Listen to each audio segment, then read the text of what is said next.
오늘 본문 1절에서 사도 바울은 그리스도인의 정체성을 이렇게 묘사하고 있습니다. 하나님과 함께 일하는 자. 이 하나님과 함께 일하는 자라는 것을 풀어보면 그리스도인은 하나님과 함께 일하는 자라는 정체성을 가지고 있음을 분명히 알 수 있습니다. 그런데 헬라어 원문을 찾아보게 되면 이 함께 일하는 자 앞에 하나님과라는 단어가 따로 기록되어 있지 않다는 것을 발견하게 됩니다. 우리가 읽고 있는 이 개역 개정판 성경에서도 하나님과라는 단어가 다른 글씨보다 조금 작게 표현된 그런 성경을 보실 수 있을 겁니다. 개역 개정판을 읽어 가시다가 다른 글씨보다 조금 작게 표시된 글씨를 만나게 되면 그것은 원문에는 없지만 번역의 편의상 이렇게 붙인다라는 것을 표시하는 그러한 부분입니다. 원문에는 순 에르군테스라고 해서 함께 일하는 자에 해당하는 단어만 나열되어 있습니다. 제가 이 말씀을 드리는 까닭은 오늘 본문 1절에서 나오는 이 그리스도인의 정체성을 두 가지로 해석할 수 있다는 것을 보여드리기 위함입니다. 함께 일하는 자라고 정체성을 설명하게 되면 누구와 함께 일하는가, 어떤 사람과 함께 일하는가라는 질문이 자연적으로 따라오게 됩니다. 개역 개정 성경에서는 하나님과 함께 일하고 있다라고 분명히 답변하고 있고요. 이 누구와 함께 일하는가라는 것의 두 번째 의미를 찾기 위해서 우리는 조금 앞으로 돌아가서 앞단락을 살펴볼 필요가 있습니다. 고린도 후서 5장 18절을 보시면 사도 바울은 우리 모두가 하나의 직분을 가지고 있다라고 말씀하고 있습니다. 바로 화목하게 하는 직분인데요. 이 화목하게 하는 직분을 강조하고 있는 까닭은 고린도 교회 안에 많은 문제들이 있기 때문에 그렇습니다. 고린도 교회가 분쟁 가운데 있었다라는 것을 알 수 있는데요. 고린도전서 1장 11절 12절을 보면 고린도 교회가 4분 5열되어 있다라는 것을 알 수 있습니다. 어떤 사람은 바울에게, 어떤 사람은 아볼로에게, 또 어떤 사람은 베드로에게, 또 다른 사람은 그 어디에도 속하지 않는다라고 말하고 있는 그러한 상황 가운데서 교회는 분열되어 있고 서로가 분파로 나뉘어서 서로를 헐뜯고 있는 그러한 상황 가운데 있었습니다. 교회는 성만찬도 제대로 이루어지지 않을 만큼 심각한 상황 가운데서 서로 반목하고 헐뜯고 이간질하며 싸우고 있었습니다. 이러한 고린도 교회를 향해서 사도 바울은 고린도 후서 5장 20절에서 이렇게 말씀하고 있습니다.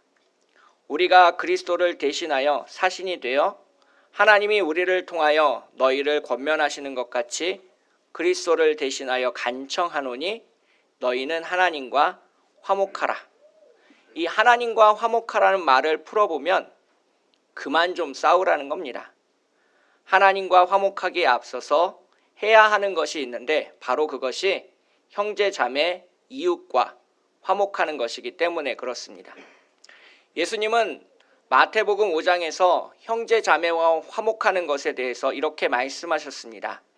그러므로 예물을 제단에 드리려다가 거기서 내 형제에게 원망 들을 만한 일이 있는 것이 생각나거든 예물을 제단 앞에 두고 먼저 가서 형제와 화목하고 그 후에 와서 예물을 드리라. 즉 하나님과 화목하기 위해서, 화해하기 위해서 예물을 드리는 사람은 그것에 앞서서 이웃과 형제 자매와 먼저 화목할 것을 예수님께서 말씀하신 대목입니다. 예수님의 말씀을 힘입어 사도 바울은 고린도 교회를 향하여 너희가 하나님과 화목하라 라고 권면함으로써 형제 자매와 그동안 쌓인 감정들을 다 풀고 화해할 것을 이야기하고 있습니다. 그래서 사도 바울이 5장 18절에서 말하고 있는 이 화목하게 하는 직분이 무엇인지에 대해서 우리는 이제 알 수 있습니다. 화목하게 하는 직분은 빛과 소금에서 소금의 역할을 감당하라는 뜻인데요. 마가복음 9장에서 예수님은 이렇게 말씀하셨습니다. 너희 속에 소금을 두고 서로 화목하라. 마가복음 9장 50절의 말씀인데요. 초등학교 시절에 소금을 가지고 그런 실험을 한 적이 있습니다. 그 얼음이 있는 비커에 소금을 뿌리면 그 비커 안에 있는 얼음들이 전부 다 달라붙는 그러한 실험을 했었는데요. 소금은 이렇게 교회를 하나 되게 하는 그러한 역할을 이야기하고 있습니다. 그래서 화목하지 않은 교회, 분쟁이 있는 교회는 예수님의 복음을 세상 가운데 전할 힘이 없게 됩니다. 또한 주님이 우리에게 주신 그 말씀의 빛을 세상 가운데 전할 영향력 또한 없게 되겠지요. 사도 바울은 고린도 교회 사람들에게 서로 화목하고 함께 일하라고 지금 말씀하고 있는 겁니다. 1절에서 함께 일하는 자는 그래서 교회 안에 다른 사람들과 함께 일하는 것으로 풀이할 수 있습니다. 다시 말하면 그리스도인의 정체성은 하나님과 함께 일하고 다른 사람들과 협력하여 일하는 사람이라는 뜻입니다. 오늘 본문 1절에서 사도 바울이 이렇게 그리스도인의 정체성을 강조하고 있는 까닭은 무엇일까요? 왜 고린도 교회를 향하여 너희는 하나님과 화목하는 그러한 직분을 가지고 서로 함께 일하는 사람이 되라라고 강조하고 있을까요? 그것은 하나님의 은혜가 헛되이 사라질 가능성이 있었기 때문에 그렇습니다.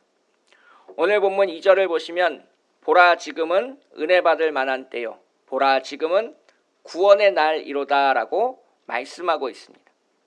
여기에서 지금이라는 단어를 2번이나 반복해서 쓰고 있는 것이 중요한데요. 그만큼 신학적으로 중요하고 긴급한 메시지를 담고 있습니다. 여기에서 이 지금이라는 말은 오늘 우리가 살아가고 있는 그 시간이 아니라 예수님으로 인해서 새 언약을 선물로 받은 시간을 의미하고 있습니다. 우리 모두와 고린도 교회 사람들에게 전해지고 있는 선물, 예수 그리스도로 인한 새 언약의 때를 지금이라는 단어로 표현하고 있는데요. 구약 시대를 지나 오랫동안 하나님께서 예비해 두셨던 은혜와 구원을 지금 고린도 교회 성도들에게 베풀고 있는 때를 의미하고 있습니다. 그것이 바로 현재 진행형으로 묘사되는 지금인데요. 지금 어찌하여 깨어진 그릇처럼 은혜를 그릇 안에 더 넣지 못하고 헛되이 흘러가게 하고 있느냐라고 사도 바울은 반문하고 있습니다. 그래서 사도 바울은 지금이라는 단어 속에 은혜를 받기 위해서, 구원을 확증하기 위해서 우리 모두 교회가 온전하게 회복되어야 될 것을 강조하고 있습니다. 제가 몇 주 전에 그리스도인의 정체성에 대해서 말씀을 전하면서 그런 말을 드린 적이 있습니다. 그리스도인은 은혜를 담는 그릇이다. 그래서 그릇이 더러워지면 받은 은혜가 오염될 수 있고, 그릇이 깨어져 있으면 그 은혜를 온전히 담을 수 없다. 그래서 우리는 그 그릇으로서 거룩하여지고 정결하여질 것을 말씀드린 적이 있는데요. 이것을 확장해서 오늘 본문에 적용해 보면 교회에 대해서 이렇게 정의할 수 있습니다. 교회는 다른 사람들과 함께 지어져가는 그릇이다. 에베소서에서 사도 바울은 이렇게 말씀하고 있습니다. 그의 안에서 건물마다 서로 연결하여 주 안에서 성전이 되어가고 너희도 성령 안에서 하나님이 거하실 처소가 되기 위하여 그리스도 예수 안에서 함께 지어져 가느니라. 에베소서 2장 20절 21절의 말씀입니다. 즉 하나님은 은혜를 많이 담기 위해서 큰 사람을 만드시는 것이 아닙니다. 하나님은 은혜를 많이 담기 위해서 위대한 사람을 만드시는 것이 아니라 하나님은 은혜를 많이 담기 위해서 교회를 창조하셨습니다. 서로 연합하여 부족한 부분을 채워주고 함께 세워져 가는 그릇, 바로 이것이 교회라는 공간입니다. 교회는 하나님의 큰 은혜를 크게 흘려보내기 위해서 세상 속에 존재하는 공간이고 또한 장소입니다. 그래서 고린도후서 7장 1절에서 사도 바울은 함께 지어져가는 큰 그릇으로서의 교회가 거룩하여질 것을 이렇게 말씀하고 있습니다. 그런즉 사랑하는 자들아, 이 약속을 가진 우리는 하나님을 두려워하는 가운데서 거룩함을 온전히 이루어 육과 영의 온갖 더러운 것에서 자신을 깨끗하게 하자. 즉, 교회가 거룩하여지고 깨끗하여져야 되는 이유도 마찬가지입니다. 하나님의 은혜를 담아 세상 가운데 전하기 위해서. 교회가 화목해야 되는 까닭은 그것입니다. 그 은혜를 담는 그릇이 깨어져 있으면 어딘가로 그 은혜가 줄줄 다 새어나가고 아무것도 남지 않은 빈 그릇으로 남게 되기 때문에 그렇습니다. 그래서 사도 바울은 이 고린도 교회가 은혜를 담는 그릇으로서 다시 회복되어지고 그 그릇이 튼튼해지고 건강해지기를 소망하고 있었습니다. 그래서 그러한 간절한 마음을 담아서 이 고린도후서 편지를 쓰고 있는데요. 사도 바울이 말하는 화목한 교회, 온전한 교회, 회복된 교회는 어떻게 만들어갈 수 있는지 오늘 본문을 통해서 함께 살펴보고자 합니다. 교회가 더 큰 은혜를 담기 위해서, 더 진한 은혜를 담기 위해서 어떤 그릇으로 변해가야 되고 우리가 그 속에서 해야 될 일은 무엇인가? 사도 바울이 말하고 있는 은혜를 회복하는 길은 무엇인지 함께 살펴보도록 할 텐데요. 오늘 본문 속에서 사도 바울은 두 가지를 강조하고 있습니다. 첫 번째는 인내입니다. 오늘 본문 4절에서 보시면 많이 견디는 것이라고 말씀하고 있는데요. 교회가 화목해지고 교회가 건강해지고 교회가 회복되기 위해서 가장 먼저 필요한 것, 그것은 바로 성도들의 인내라는 것을 말씀하고 있습니다. 오늘 본문 4절 후반부부터 5절까지는 사도 바울이 자신이 은혜를 전하기 위해서 어떻게 인내해 왔는지를 잘 보여주고 있는데요. 환난과 궁핍과 고난과 매맞음과 갇힘과 난동과 수고로움과 자지 못함과 먹지 못함 가운데서도 사도 바울은 인내해 왔다라는 것을 알 수 있습니다. 4절 후반부에 있는 환난, 궁핍, 고난은 일반적인 고난의 상황, 인내의 상황을 나열하고 있고요. 5절에 있는 내용은 구체적인 상황을 적시하고 있습니다. 오늘 본문 속에 나오는 이 수고로움이라는 단어가 이제 좀 풀이가 필요한데요. 이 수고로움이라는 단어는 열매 없는 노동을 의미하고 있습니다. 예를 들면 사도 바울이 교회를 세우기 위해서 한 도시에 가서 열심히 전도하고 말씀을 선포했습니다. 그런데 교회가 세워지지 않아서 그 사도 바울의 노력이 텅 빈 것처럼 아무런 열매를 맺지 못했을 때 오늘 본문 속에서 말하는 그러한 수고로움이라는 단어를 사용하게 됩니다. 배고픔과 수면 부족, 감옥에 갇히는 상황, 유대인들이 찾아와서 소동을 벌이는 그러한 상황과 돌에 맞고 매질을 당하는 그러한 상황 속에서도 사도 바울은 자신이 인내해 왔음을 강조하고 있습니다. 그것은 자신의 고난을 자랑하는 것이 아니라 정말로 교회가 회복되기 위해서 가장 필요한 것이 지금 우리가 인내하는 것이라는 것을 보여주기 위해서입니다. 고린도 교회 사람들은 편지를 읽으면서 머릿속에 떠올렸을 겁니다. 천막을 만들기 위해서 땀 흘려 일하던 사도 바울의 모습을 기억해냈을 겁니다. 또한 사도 바울은 사도행전 2장 31절에서 에베소 교회를 향해 이렇게 말했습니다. 내가 3년이나 밤낮 쉬지 않고 눈물로 각 사람을 훈계하였던 것을 기억하라 라고 사도 바울은 말했습니다. 복음 전파를 위해서 수고하고 잠도 제대로 자지 못하고 끼니도 거를 때가 많았지만 사도 바울은 여기에서 자신의 수고로움을 강조하고 있는 것이 아닙니다. 바울이 강조하고자 했던 것은 많이 견디는 것에서부터 시작해서 먹지 못함에 이르기까지 수많은 역경을 복음 전파를 위해서 묵묵히 감당하며 인내해 왔다라는 것을 말씀하여 주고 있습니다. 즉, 교회가 회복되기 위해서 교회가 다시 세워지기 위해서 사도 바울처럼 인내할 필요가 우리는 있는데요. 그러면 어떤 자세로 무엇을 가지고 인내할 수 있는가라는 질문이 따라오게 됩니다. 사도 바울은 4가지 자세와 4가지 능력을 가지고 인내할 수 있었다라고 오늘 본문에서 말씀하고 있습니다.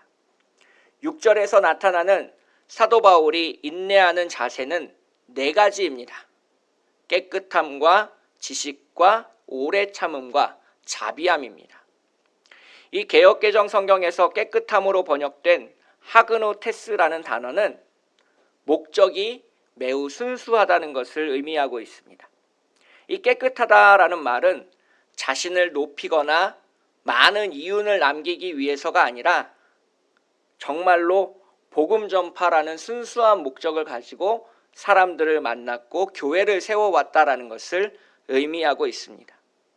그리고 또한 2번째 지식은 단순한 알미 아니라 하나님을 인격적으로 체험한 지식을 의미하고 있습니다. 우리가 보통 지식이라고 하면 학교에서 배워서 시험 때 써먹는 것을 의미할 때가 많은데요. 그러나 사도 바울이 말하는 지식은 체험적이며 인격적입니다.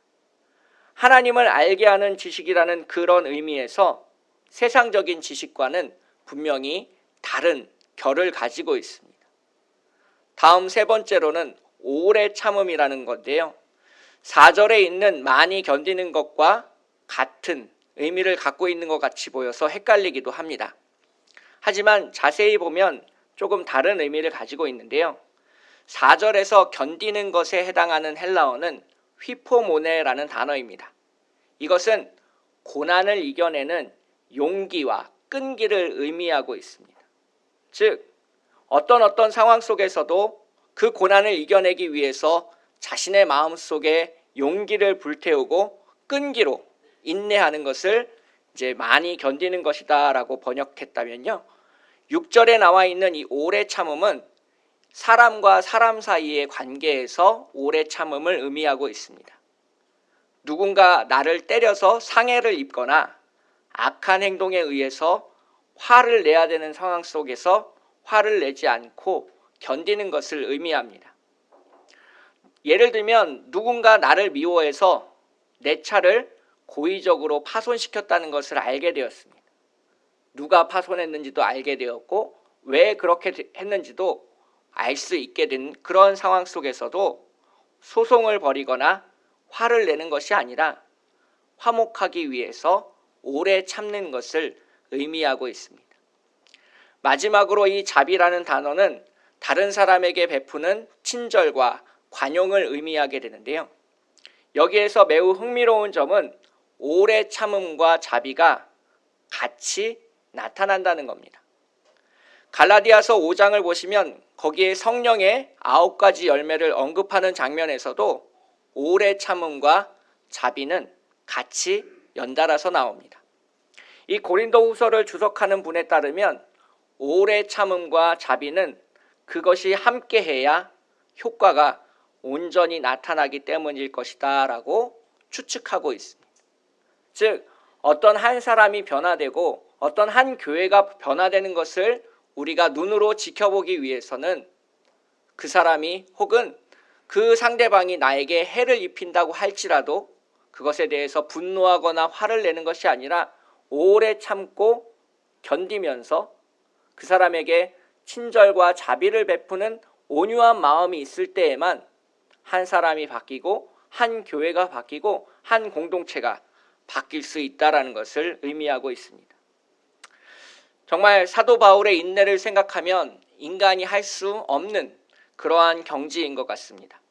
나는 그렇게 못해 라고 오늘 본문을 묵상하며 그렇게 생각한 적도 있는데요. 사도 바울은 그러면 어떻게 인내할 수 있었을까? 사도 바울의 표현을 빌리면 전적으로 하나님의 은혜와 사랑에 기대해서 그것이 가능했다라고 말하고 있습니다. 6절 후반부와 7절을 보시면 성령의 감화와 거짓 없는 사랑과 진리의 말씀과 하나님의 능력으로 의의 무기를 좌우에 가지고 인내했다라는 것을 알 수 있습니다.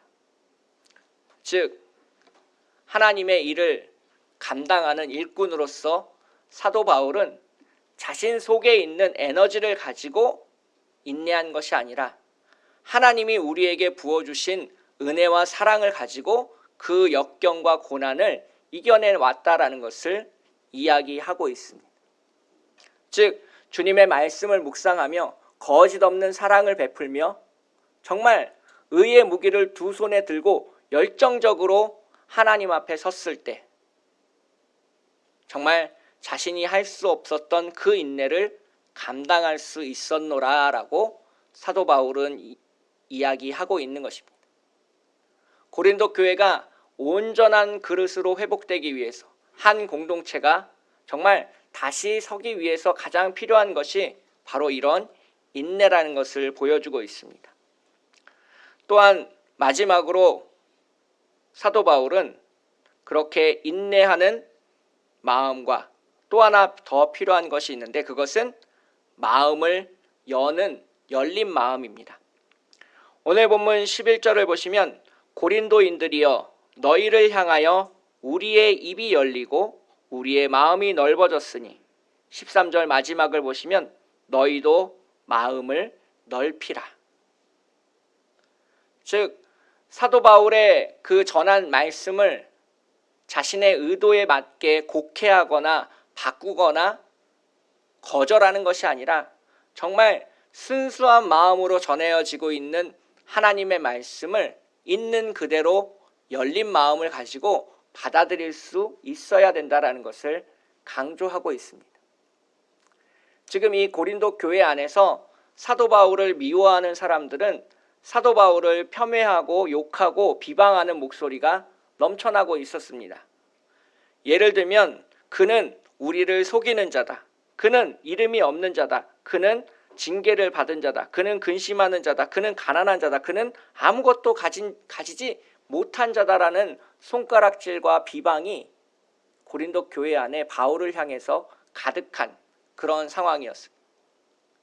사도 바울은 그러한 상황 가운데서 외모가 아니라 우리의 중심을 보시는 하나님의 관점에서 다시 생각해보자라고 이야기하고 있습니다. 가난한 자 같으나 다른 사람을 부유하게 하고 아무것도 없는 자 같으나 정말 이 세상이 줄 수 없는 큰 것을 가지고 있는 사람으로서 우리가 예배하고 기도하고 찬양하고 있지 않느냐라고 권면하고 있습니다. 물어보고 있습니다. 정말 인내할 때 정말 내가 이것까지 참아야 되느냐라는 생각을 할 때가 정말 많습니다. 오늘 본문 속에 나오는 그러한 사도 바울을 향한 손가락질이 나에게 가해질 때 정말 이것까지 참아야 되나라는 생각이 가득할 때 우리에게 필요한 것이 바로 하나님의 은혜요, 하나님의 구원이요, 하나님의 사랑이라는 것을 사도 바울은 말씀하고 있습니다. 그러면서 우리가 하나님을 향해 그리고 이웃을 향해서 더 열린 마음을 가지고 나아갈 때 깨어진 그릇이 온전히 회복되어 하나님의 은혜를 담을 수 있는 놀라운 그릇으로 변화된다는 것을 보여주고 있습니다. 오늘날 한국교회 안에 이런저런 분쟁이 참 많습니다. 교회 안에서도 분쟁이 많고 교회끼리 싸움을 하기도 하고 또 교단과 교파가 서로 나뉘어서 서로 분쟁하는 그러한 일들도 비일비재합니다. 고린도 교회가 인내로서 그것을 회복하며 주님 앞에 화목하게 나아갈 수 있었다면 한국 교회 또한 주님 앞에 화목하고 회복되어 기쁨으로 나아갈 수 있다는 것을 우리는 믿습니다. 우리 참빛교회 또한 다시 주님 앞에 인내하며 회복되어 기쁨으로 나아가는 우리 모두가 되시기를 축복하겠습니다. 함께 기도하겠습니다. 사랑과 은혜가 풍성하신 하나님 아버지, 주님의 말씀 가운데 온전히 서게 되길 원합니다. 아버지 하나님, 갈라지고 찢어지고 분열된 이 한국교회의 상황 가운데 주님의 말씀으로 온전히 회복되기를 소망합니다. 아버지 하나님, 우리가 정말 사도 바울처럼 인내하게 하시고 구체적인 상황 가운데 인내하며 하나님이 우리에게 주신 4가지 무기를 가지고 오늘을 살아갈 수 있도록 인도하여 주시옵소서. 내 힘으로 인내하는 것이 아니라, 내 능력으로 견디는 것이 아니라 하나님의 도우심을 힘입어 견디고 인내하며 말씀을 들고 세상 가운데 나아가고 있음을 고백하게 하시고, 하나님의 놀라우신 은혜로 열린 마음을 가지고 다른 사람들을 오래 참고 친절을 베풀며 오늘을 살아가게 인도하여 주시옵소서. 아버지 하나님, 몸이 불편하여 함께 예배드리지 못하는 많은 참빛의 식구들 있습니다. 주님께서 은혜 내려주시고, 아버지 하나님, 방송으로 이 예배와 함께할 때 주님께서 놀라우신 기적의 시간을 갖게 하여 주시옵소서. 거룩하고 아름다우신 우리를 사랑하시는 예수님의 이름으로 간절히 기도합니다. 아멘.